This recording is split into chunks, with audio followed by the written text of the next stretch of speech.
Spoon-feeding wisdom, by Nameless Saint. Spoon-feeding wisdom is a term used to describe the practice of sharing knowledge that has already been chewed by others. It is the act of relaying information or advice without personal experience or understanding.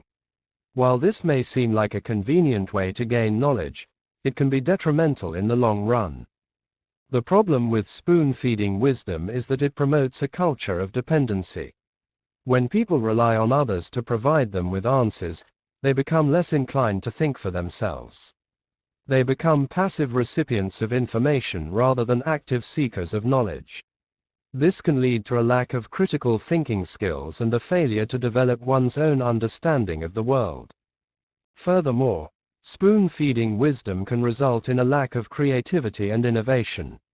When people rely on the ideas of others, they are less likely to come up with new and innovative solutions to problems. They become limited by the knowledge that has already been shared with them, rather than exploring new ideas and possibilities.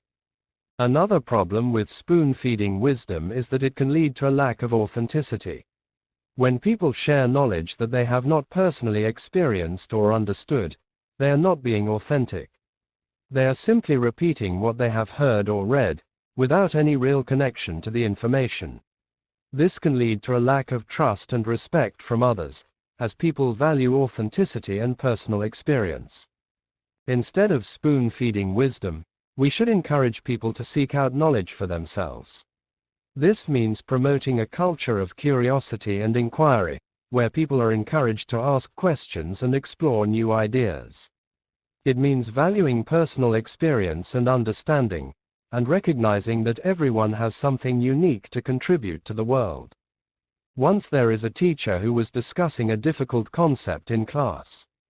As the teacher struggled to explain the concept, a student raised their hand and said, "Can't you just give us the answer?" The teacher paused and realized that the student had become so accustomed to being spoon-fed information that they had lost the ability to think for themselves. From that moment on, the teacher made a conscious effort to encourage critical thinking and inquiry in their students, rather than just providing them with answers. Another story comes from a business executive who was mentoring a young employee.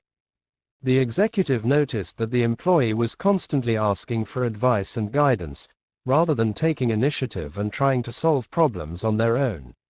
The executive realized that they had been spoon-feeding wisdom to the employee, rather than encouraging them to think for themselves.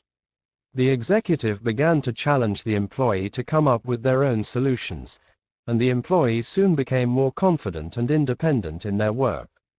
These anecdotes highlight the dangers of spoon-feeding wisdom. When we rely too heavily on others for answers, we lose the ability to think critically and creatively. We become dependent on others, rather than developing our own understanding of the world. By encouraging independent thinking and inquiry, we can foster a culture of innovation and growth. If you enjoy watching this video, kindly consider subscribing to my channel. New content is posted daily. Thank you, and may God bless you.